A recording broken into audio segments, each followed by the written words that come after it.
Columbia Broadcasting System and its affiliated stations present... Oh, a microphony. And a phony at the mic. Quiet, numbskulls, I'm broadcasting. Good morning. We're back.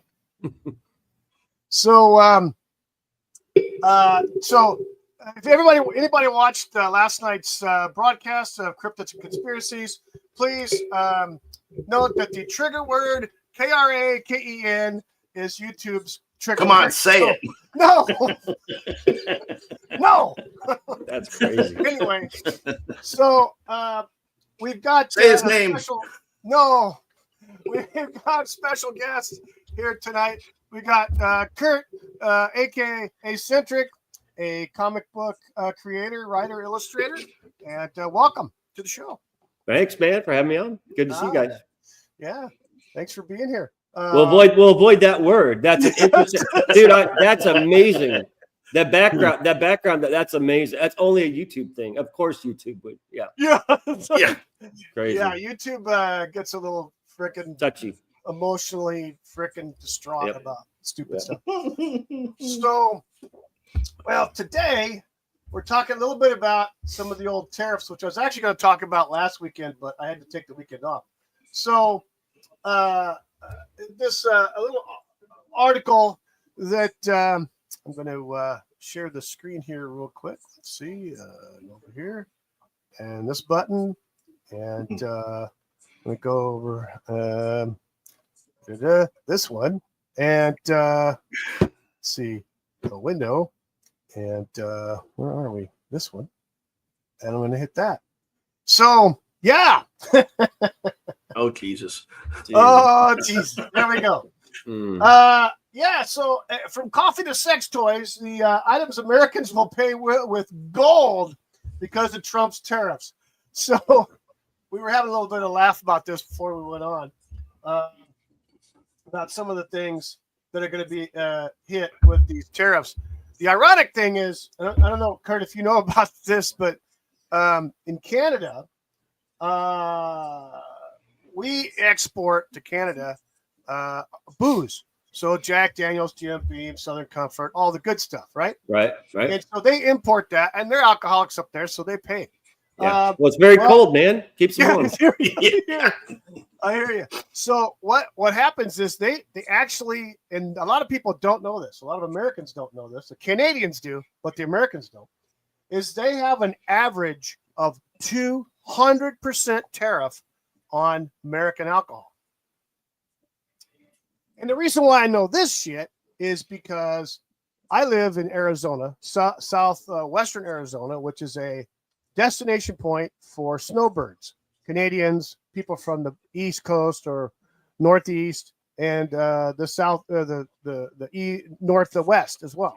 So they all come down here during the wintertime and take all our parking spots and buy up all the booze. Right. But especially the Canadians, because they can get Jack Daniels here for a third of the price of what they pay up there. Right.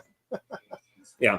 And the other funny thing is their brands, which are like Crown Royal, Canadian Club, and Canadian Mist, those are manufactured in Canada.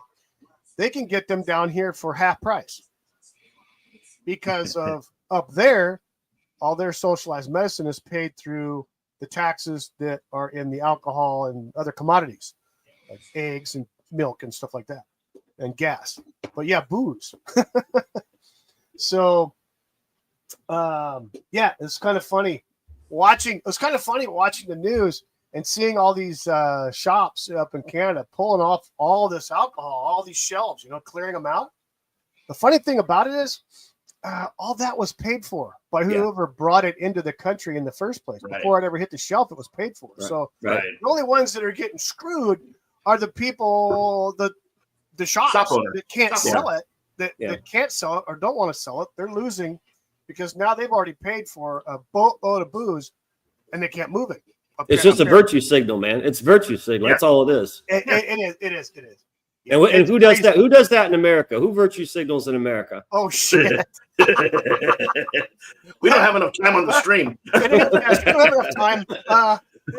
There's one word for the type of that cult. There's a word that Elon Musk says is dying. I don't believe it. I think they're buried like cockroaches. They're Starts with a clawing. D. They're clawing their way. Claw their way out of the grave. Like It's a very woke. It's very woke, man. it is. It is crazy. Oh my God, it's crazy. So anyway, in this little article here, we start off with Ray-Ban sunglasses. Now this is specifically for the aviators, the ones that Tom Cruise wore in Top Gun, and the last president wore them too. So apparently those are made in Italy. And right now, the tariff on that is effective last week is 20% on Ray-Ban glasses coming into the country. 20%. The funny thing about that is the company's worth about $100 billion because Bausch & Lomb doesn't own Ray-Ban anymore. Ray-Ban got the Bausch & Lomb. Bausch & Lomb sold the Ray-Ban line years ago. I used to have like 3 or 4 pair of freaking Ray-Ban, like cat eyes and freaking Wayfarers, and now I have a prescription pair of of Ray-Ban Wayfarers and in sunglasses as well, prescription. So, but before the tariff, and they were expensive as hell. Oh yeah, because your prescription. Yes, exactly. But I love them.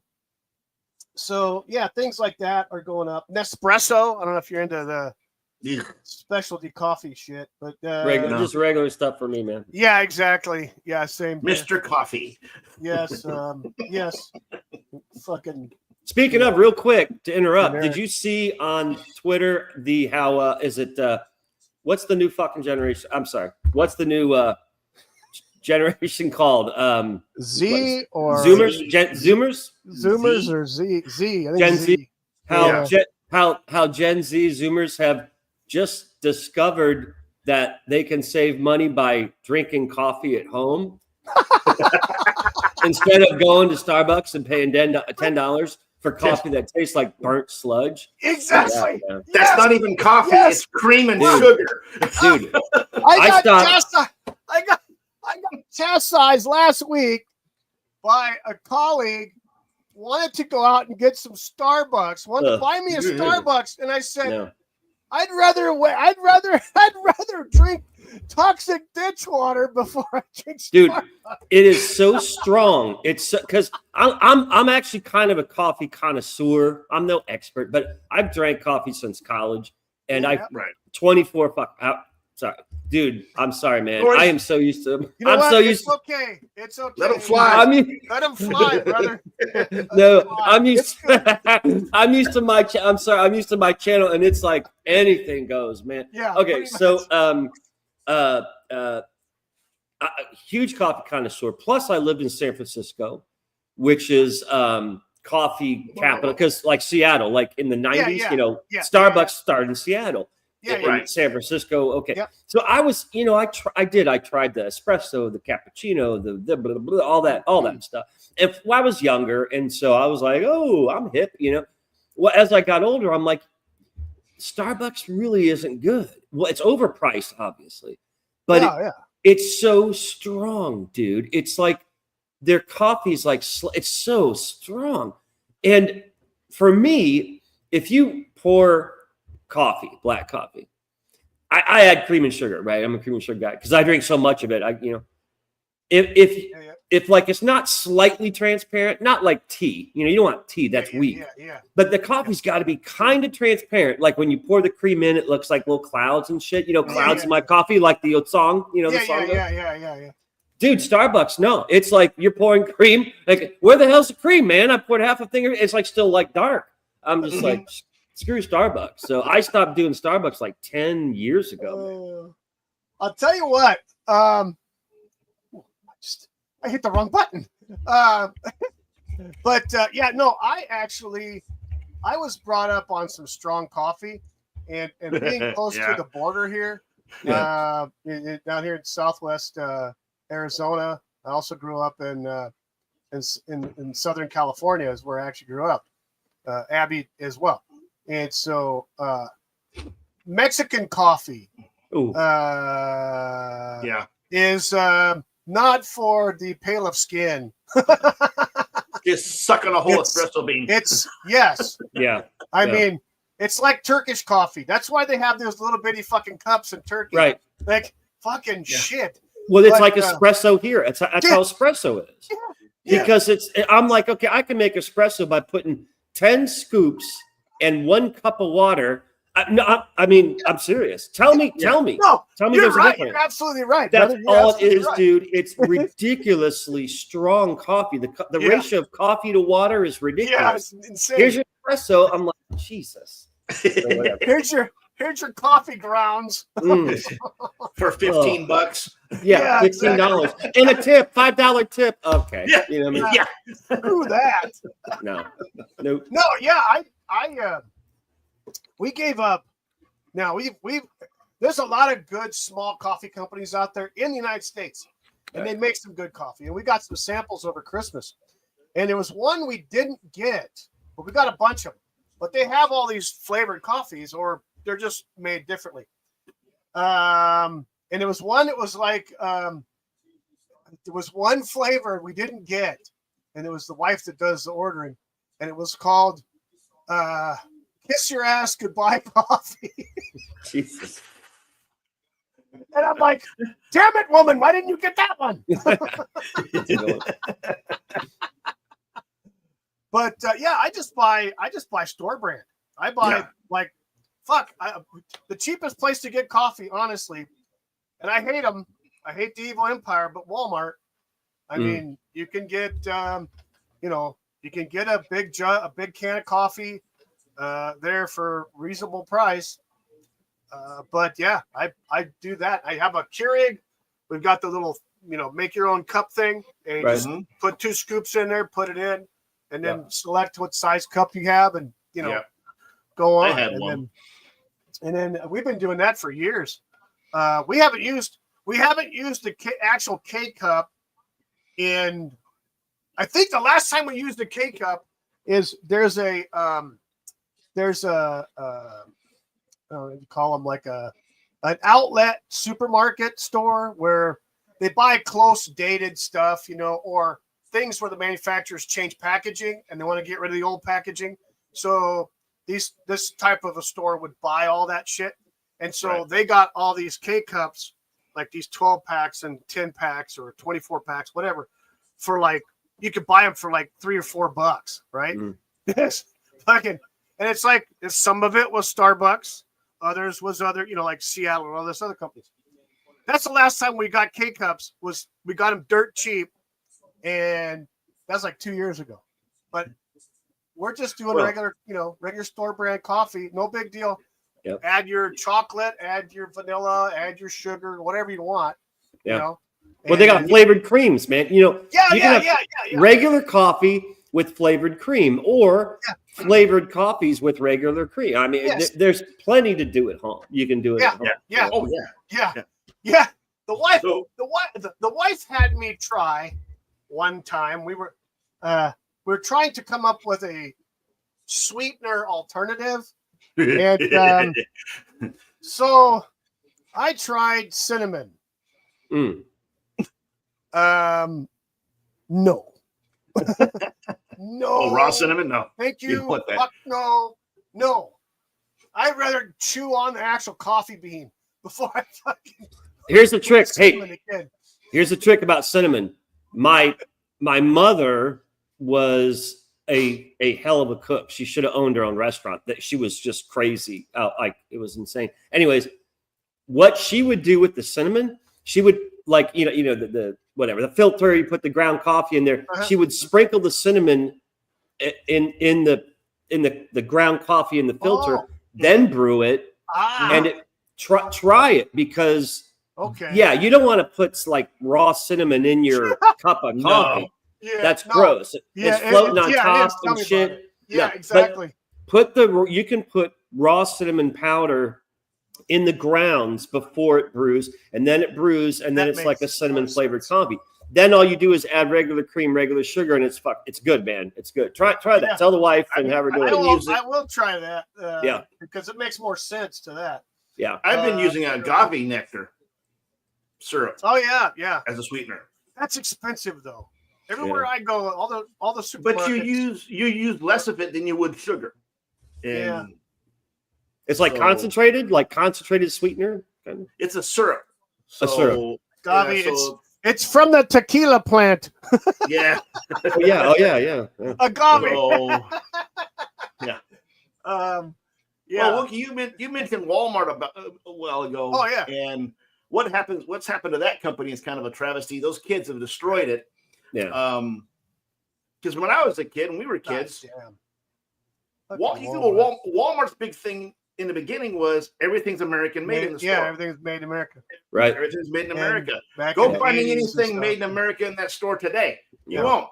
The one thing that has destroyed the manufacturing industry as a whole, no matter what it is, whether it was steel, lumber, whatever, freaking like toys. Well, it doesn't matter what it is.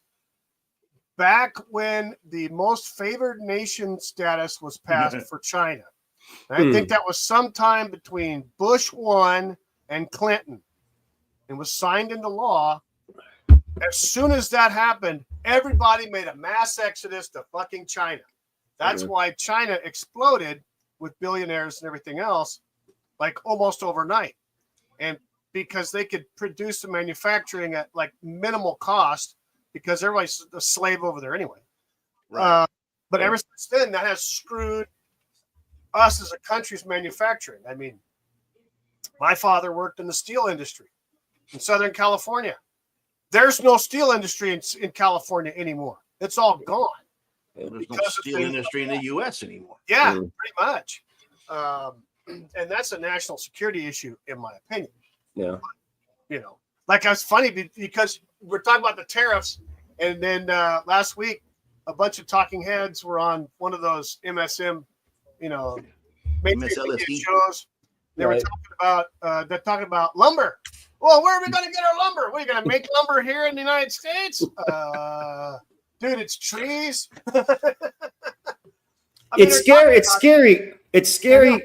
Who runs the country and who's in the head of media? I mean, honestly, you're just like, did they go? Like, are they that separated from reality that they don't? Pretty much. It's that's they don't live in reality. No, it's a dome. They live in a dome. They're little. Yeah. What do they call that? Little echo chamber. They live in echo chambers. Everything's yes, people. Yeah, you're so cool. Oh my God, you're so shut. What is that?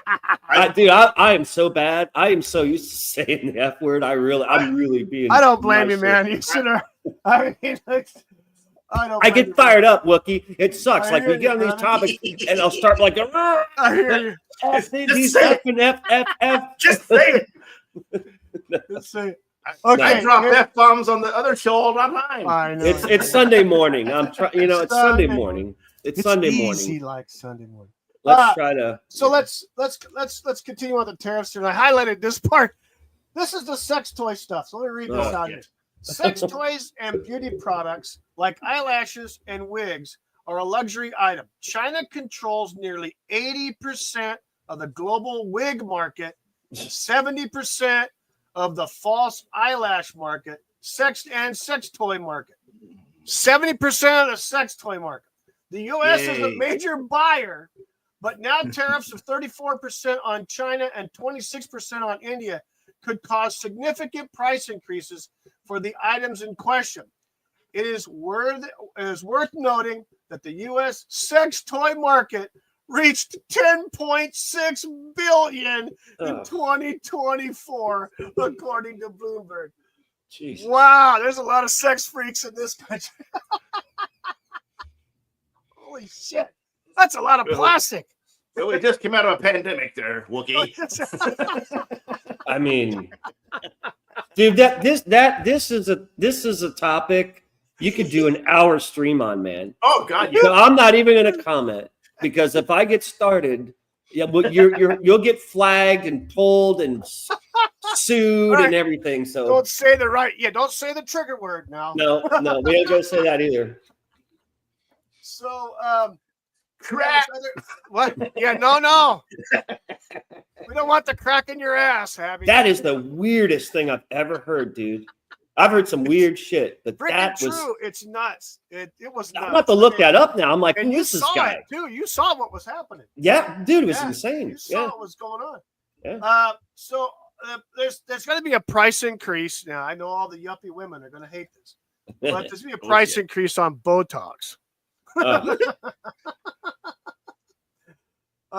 Yeah, here we go.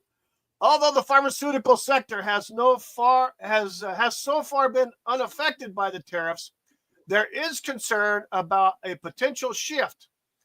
Advi makes Botox in Ireland, and U.S. sales are expected to reach nearly 1.7 billion by 2024.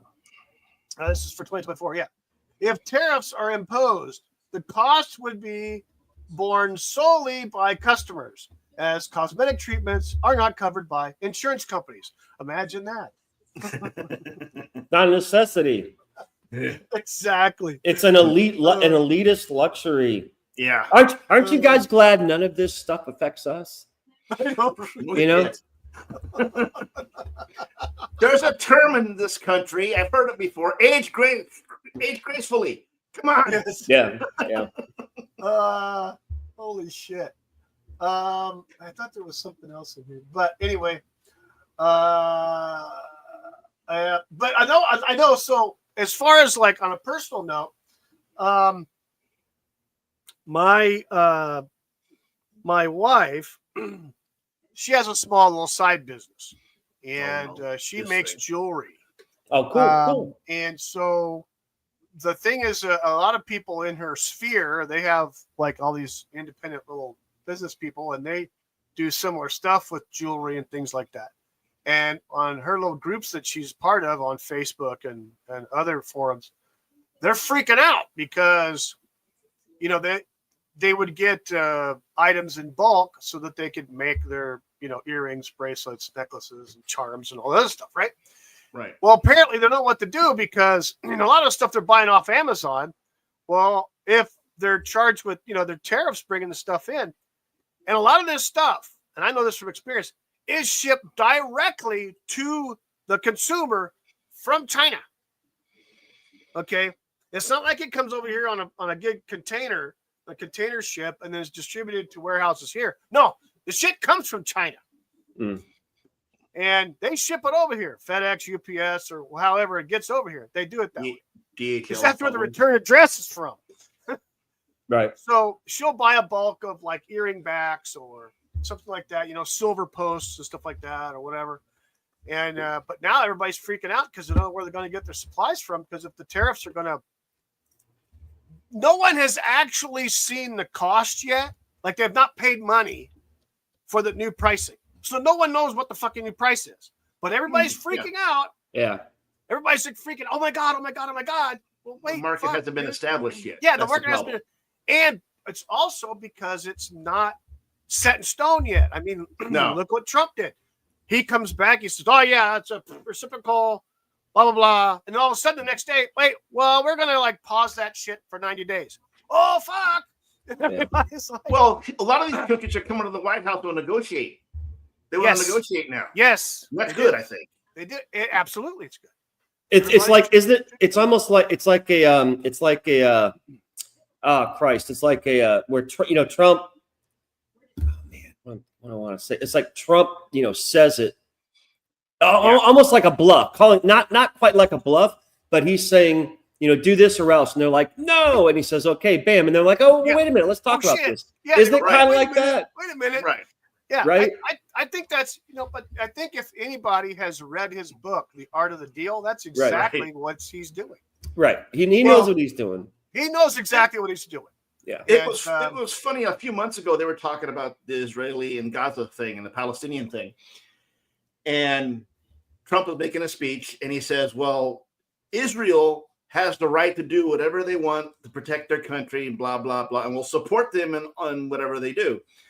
But then in the same sentence he goes, Gaza is a great little area. We're thinking about putting a hotel there and a resort. And for a week, it was about Trump putting a hotel and a resort. They totally dismissed the other part of the sentence that he started with. Exactly. Yeah. Exactly. Yeah. Exactly. But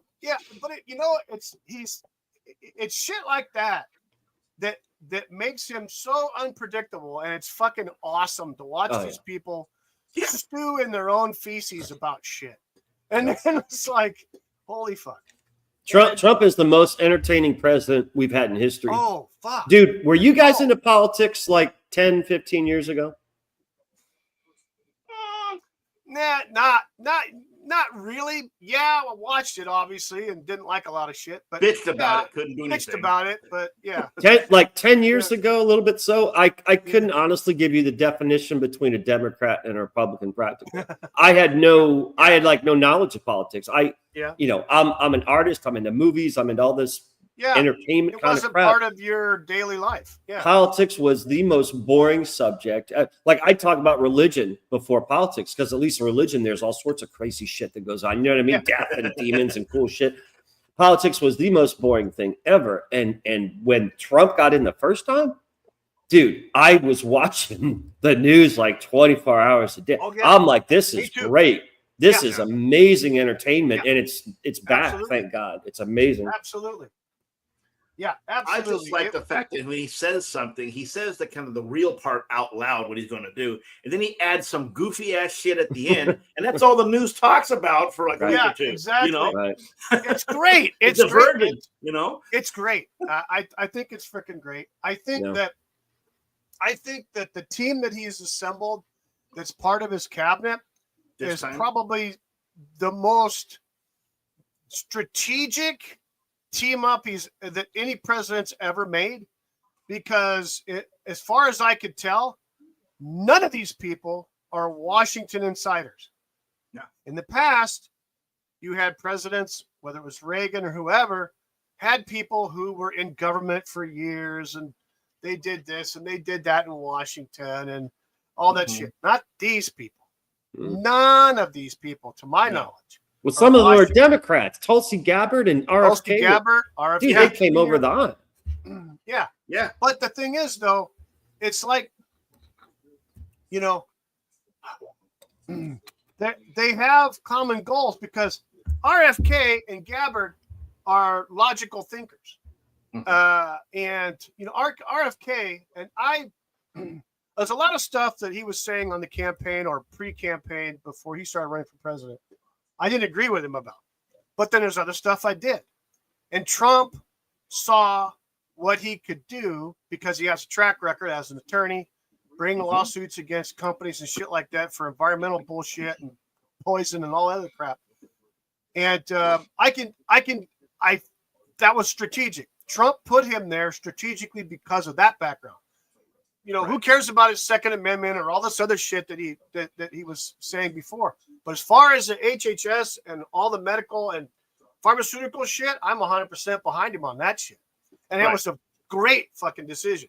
And then you have Tulsi Gabbard, who got fucking screwed by the Democratic Party, and they stabbed her ass in the back.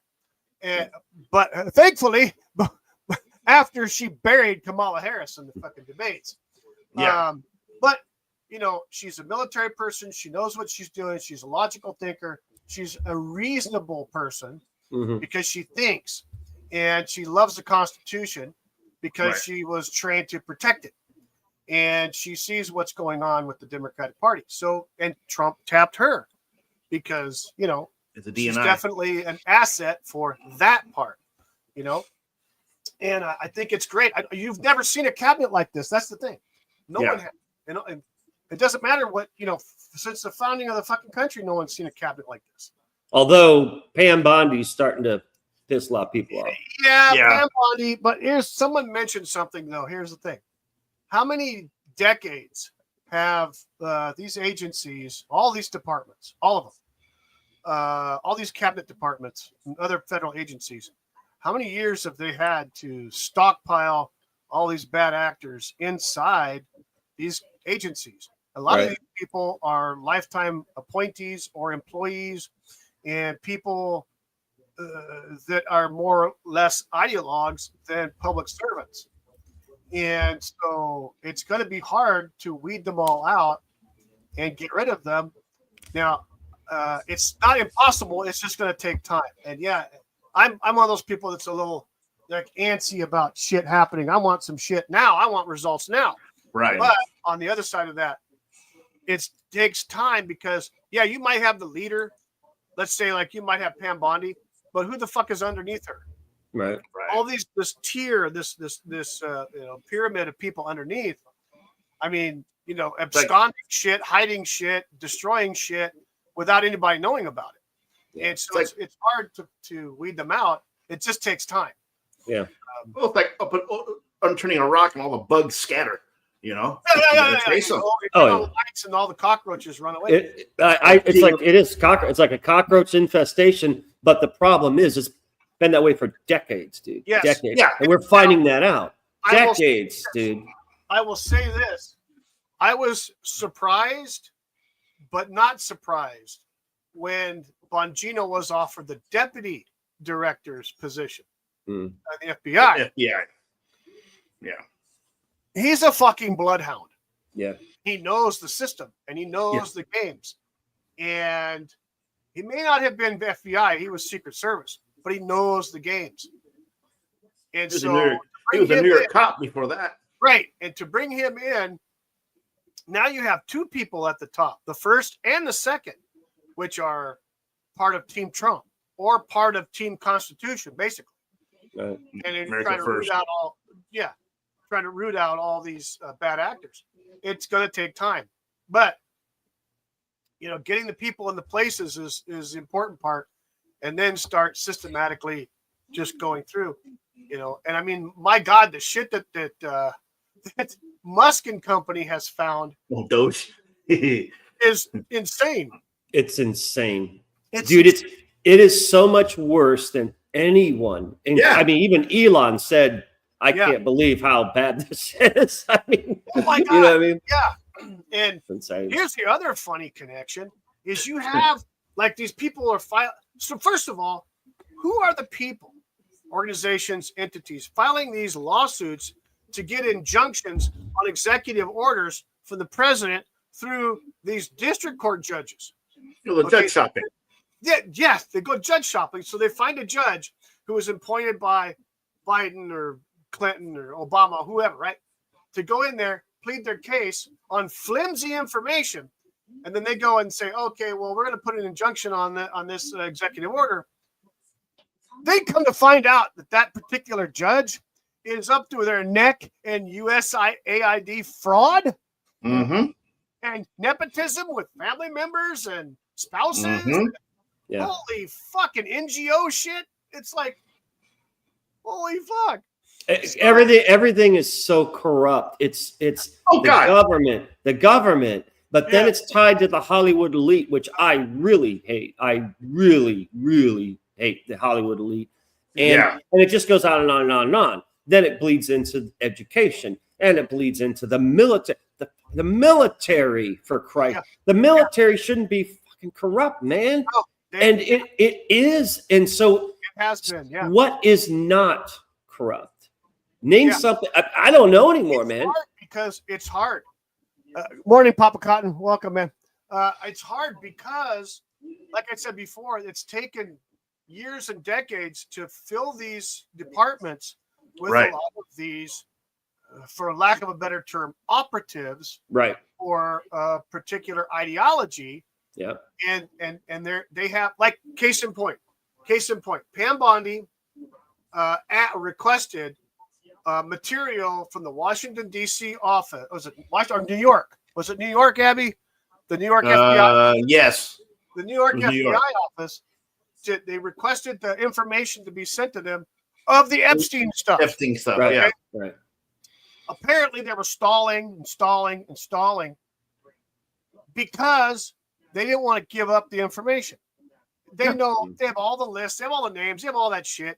They were hiding it. So makes you wonder who's on that list. Yeah, and they turn around and fire that motherfucker the guy who was in charge, and probably half his staff that he had working directly under him to Right. clean that out. But it's shit like that. How many agencies? HHS, the fucking USDA, the FDA, okay? All the people who are doing the food shit or medical stuff. Abby can attest to this shit in COVID because he works in the fucking industry. Really? He works Pharmaceuticals? He works The in evil empire. Oh, dude. not necessarily as a scientist, but he works in the buildings, and he can tell you, because he was telling me when COVID came out and they started doing the vaccines. I'm not going to get into it, but let's just say the FDA guidelines for research, testing, and releasing of any new vaccine were thrown out the window. Mm-hmm. For real? Yep. Jesus. We're not going to go there anymore because I've already gotten a fucking community guideline stripe for medical misinformation. Right. Fuck that shit. But we'll go. We can save that for another conversation, maybe on Rumble. There you go. Rumble. Yeah. Yeah. But, by the way, we are simulcasting on my Rumble channel as well. So the same name. So yeah, we didn't lose anything last night. And the funny thing is, everything's fine on YouTube for last night's thing as well. So Now. Yeah, for now. Anyway, so you're looking at all these different agencies. They're infested with all these people who are ideologues, and it's almost like they're spies, enemy spies from another country, per se. Yeah. And funny thing was, ICE busted a fucking Chinese spy guy. Yeah. Right. Raid. Yeah. They busted Just recently. Last week. Yeah. So funny how that works. Mm. But yeah, so everybody's freaking out about tariffs and stuff. And I can tell you, my former employer, I used to work for Michaels as the custom framing manager. I did picture framing for almost 8 years. Cool, man. For Michaels. So I've framed everything from exploded munitions to books, to historical pieces, to fucking a glass bong.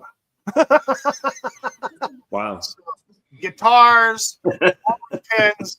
I mounted it and framed it for display at Michael's. So yeah, a lot of crazy shit gets framed. Yep. But that company, I was talking to one of my former coworkers there, still there, was telling me that they're going to be raising prices in the entire store because pretty much everything that they sell is shipped in from China. China, yeah. Now I do that. Yeah. I do that. But it's kind of telling when you walk into a 15,000 square foot fucking building, and everything in there is going to go up in price significantly because of tariffs from China on China. Is all their stuff is manufactured in China. And again, this goes back to the most favored nation trading status to China back under Bush and Clinton. And so we wouldn't have this bullshit if stuff was made here.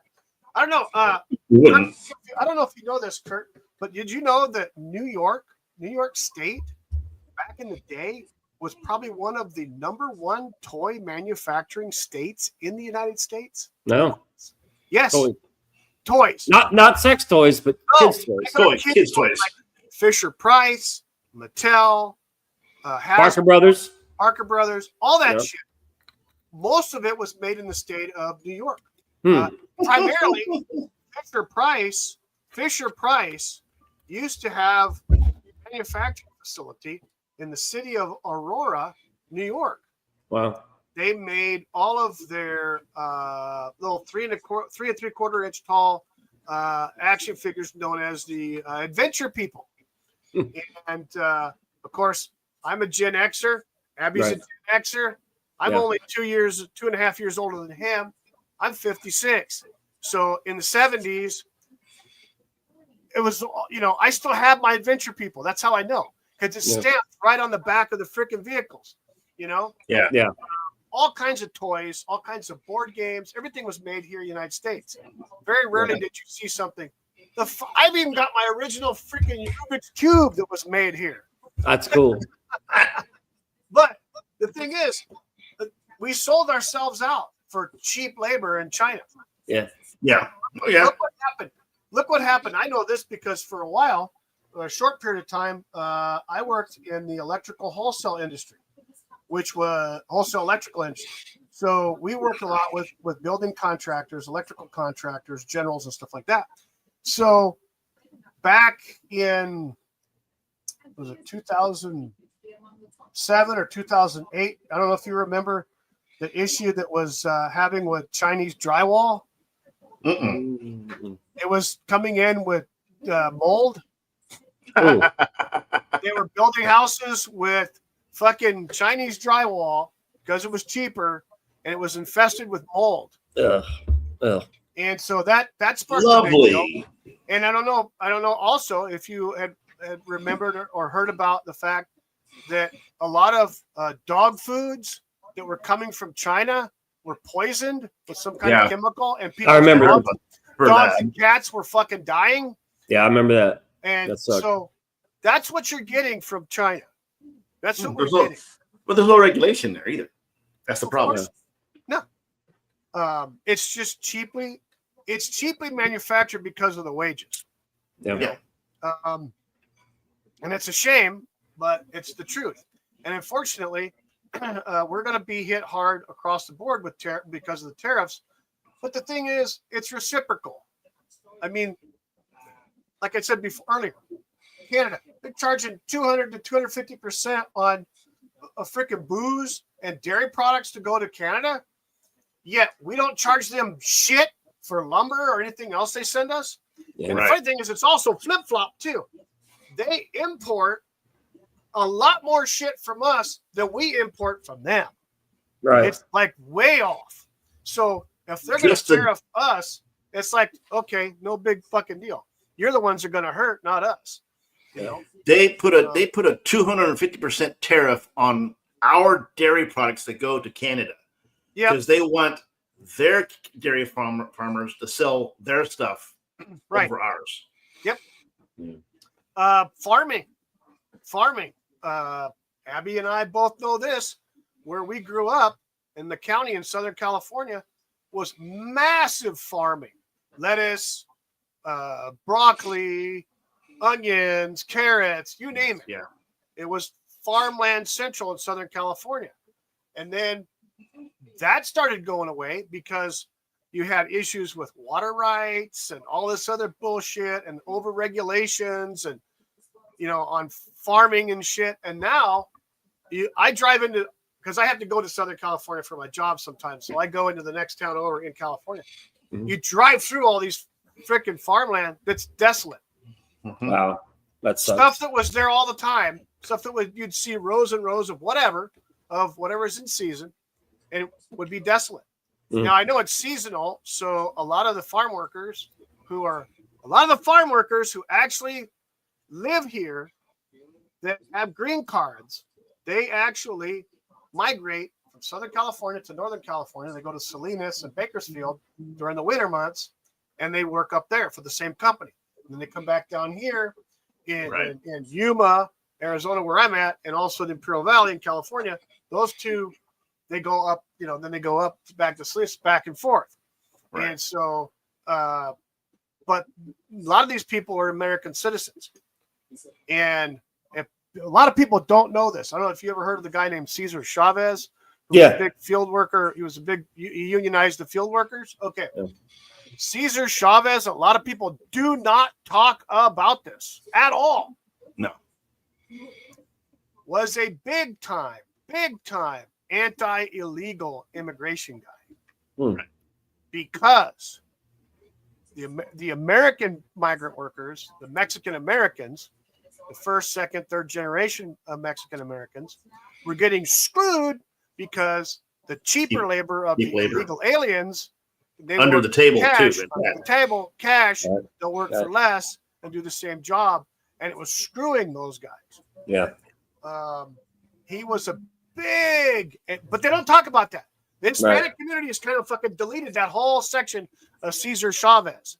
I mean, you know, it's rewriting history. Yeah, they're rewriting the history. What they like to do. Chavez. Exactly right. And he was for fair pay, fair working conditions for the American migrant workers or those who had green cards to be here, did the right things to work here. Well, what was his famous quote that he said? Oh fuck, Wookie? I don't know. I can't that the American worker will be hurt by the wetback coming into the country. Oh shit! Yes. Wow. That was a Mexican American talking about the 70s and 80s. That was in the 70s and the 80s. Crazy. He called them, yes. Yes. That's yes. But again, they erase all that shit. All these people, the ideologues, and all these people that want to control a narrative, control it, and they completely delete that. So there's that.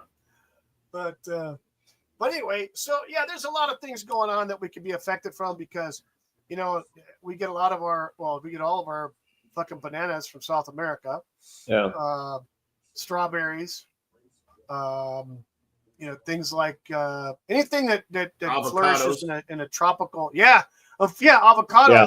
And Fallbrook, California used to be the avocado capital of the fucking United States. I remember that. Yeah. Yep. Well, there's a Haas avocado place right down the street from me. Yeah. Oh. But now a lot of this shit's imported. Yeah. From Mexico and stuff. So some of the stuff will be, we're going to take a hit until we can get, I had adventure people. Yes. I still have mine. I have a bunch of them and the vehicles too, brother. I still got them. It's so funny because Trump, they're yelling at Trump about the tariffs and stuff, and how people are going to struggle already because everything's overpriced. Well, the reason everything's overpriced because your idiot president for the last 4 years disregarded the economy, just threw money at things and decreased the value of the dollar. Well, we're finding out that things that were being done through the efforts of Elon Musk and his Doge team. You know, I like these names, like Big Balls. Big Balls found a lot of shit. I love Big Balls. Yeah. Big Balls. Elon has the best sense of humor, man. Oh God, yeah. He does. Yes. He's a master troll. Master troll. He is a master troll. Oh, hell yeah. But, him and Bill Gates do not get along at all. No. And if you subscribe to his X feed or whatever, you see the back and forth with these guys. It is friggin' golden. It's awesome. You know, no wonder fucking Steve Jobs hated Bill Gates' guts. Oh, he's a prick. You know? Oh, yeah. Dude. But it's so we're finding out all kinds of sinister, underhanded shit that was going on, especially in the last months of the Biden administration. Yeah. Insofar as transferring money, sending like this whole thing with it's coming to light now. There's information out there on the MSM and all the news networks are talking about the fact that the Social Security Administration, the Biden administration through the Social Security Department was handing out Social Security numbers for illegal aliens. Okay.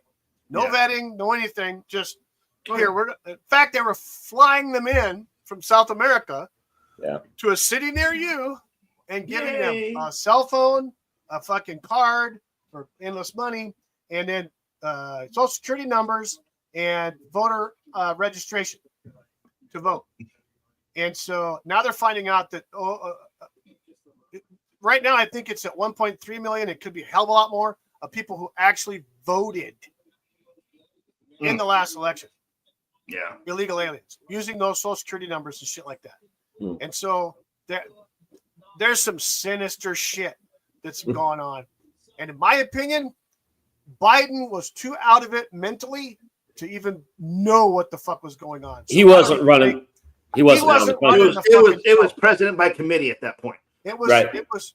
Why do you think all the old Obama people were in the White House? Mm-hmm. I think Obama was giving them marching orders. Yes. That's my opinion too. Yeah. But anyway. But so tariffs, Yeah, tariffs are changing the landscape on a lot of stuff. And I didn't know this. There was a thing that came out. I'm listening to talk radio in the morning, and Nixon, when he was president, he took us off the gold standard, right? Fucked everything up. Yeah, fucked everything up. To counteract that, what he did is he put a 10% tariff on any product coming into the country. And nobody was up in arms about it then. Right. And no one talks about it now. So you didn't have social media and wokies back then. Yeah, exactly. Yeah. That's true. Dude, that's true. You've seen the memes on Twitter.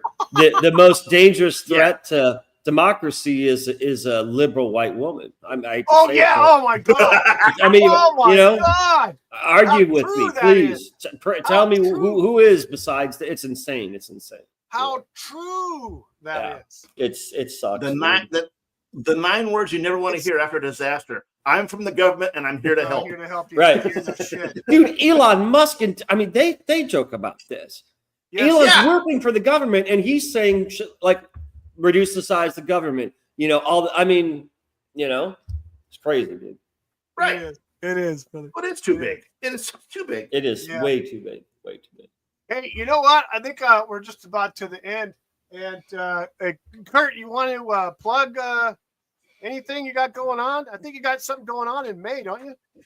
Well, it's coming up. Actually, I have my 3rd book coming up. I'm planning on launching it on Indiegogo, crowdfunding, June 1st. But May 1st, I want to have the feature trailer done. It's like a 2-minute trailer. I've been working on this for a while, and it's it shows all the cool pictures and all that good shit. And then there's a mailing list. It's 30 days before you launch the campaign on Indiegogo. You can send out a mailing list, and all it is you sign up with your email account, and that way you are you can be one of the first backers. And then what I do for that is anyone who signs up for the mailing list, I'm given like a free illustration or a trading card or something like that. So, but I'm still working on that, and I'm shooting to do that May 1st. So if you're into, and it's a dark fantasy Western horror. So it's got a little bit of everything. A little bit of everything. Yeah, I don't know of many dark fantasy Western horrors. I know Western horrors and dark fantasy, but this is all that shit. So nice. Now you said this is your 3rd book. Yeah, and this is actually a prequel to the other books. It's weird how it worked out because about times flies. About 3 years ago, I had my first campaign, and it was the Between Demons and Angels Volume 1, right? Yeah. I don't know what the fuck I was doing. The book was old. It was literally just let's see how this shit works kind of thing. Because I'd never crowdfunded before. Let's see what happens. It's like literally throwing the chips. What is it? Chips, let the chips fall as they may. Well, fortunately, it funded. It made a little over 1,000, which I was like, it's not bad because it's just me. I don't have a team of, writers and it is just me. So for me, it was cool. It was a good test. Okay. Well, so then I did the Volume 2, the next book for this, right? That is what I'm finishing now. I have 9 pages left that I'm finishing now, but it's going to be a couple 3 months before that's done. This book in June is I call it a short story because it's probably only be about 24 to 28 pages, where the other books, the first book was 80, the next book was 48. So I'm like, okay, I got to cut this shit down and do something simpler. So this is 24 pages. Nice. It's a simpler story, but it's basically how it all started. So if you have no clue about Between Demons and Angels Volume 1 and 2, that's fine. You know why? Because this is actually the book to get, because this is kind of where it all starts. It's 15 years before the events of the other books. Oh, okay. And it's the prequel. Okay. It's the prequel. It's the most affordable out of them because I don't know how familiar you guys are with crowdfunding, but most crowdfunders, their books, they tend to go for 25, 30, sometimes 35, to back it. And then you get your own book, okay, plus shipping, this one's only going to be 15.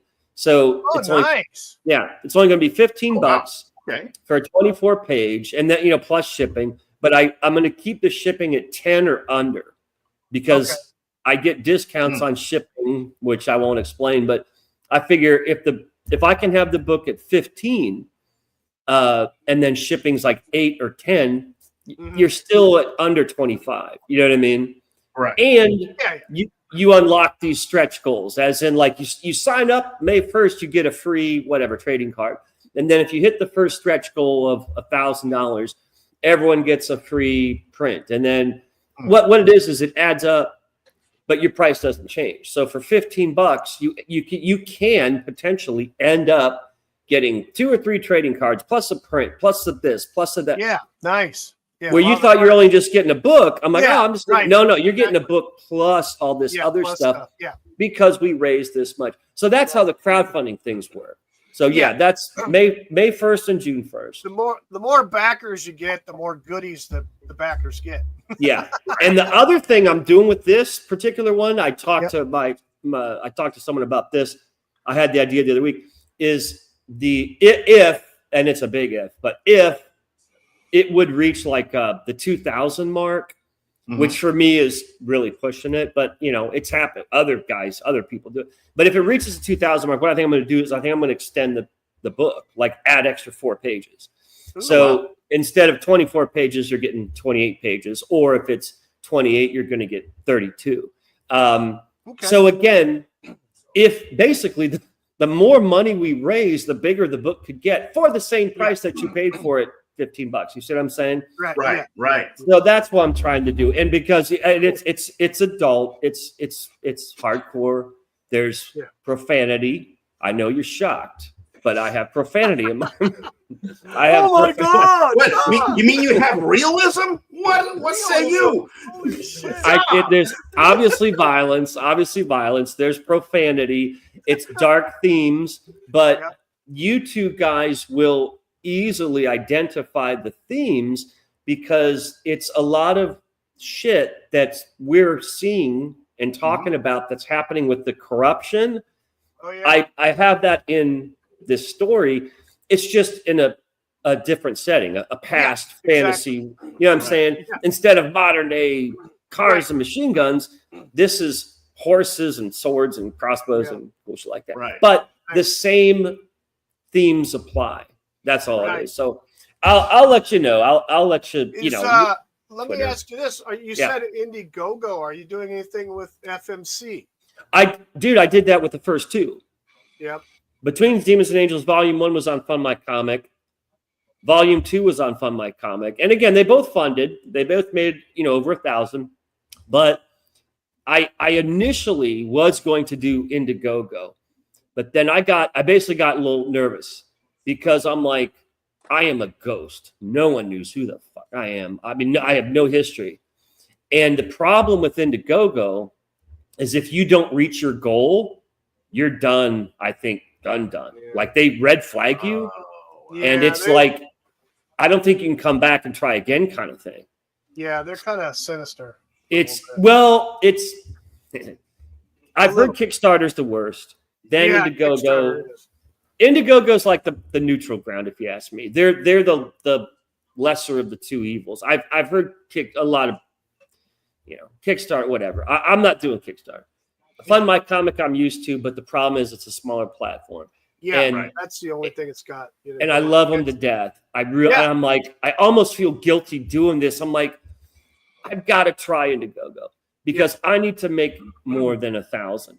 I need to get this 2,000 or more kind of thing going. Yeah. And you just someone like me cannot get that on Fund My Comic. Other guys can. The big guys. 50, 60, 70 grand. I can't. So I can probably get more attention and possible money on Indiegogo, but I've never tried it. So I'm trying it. I hope the hell it works.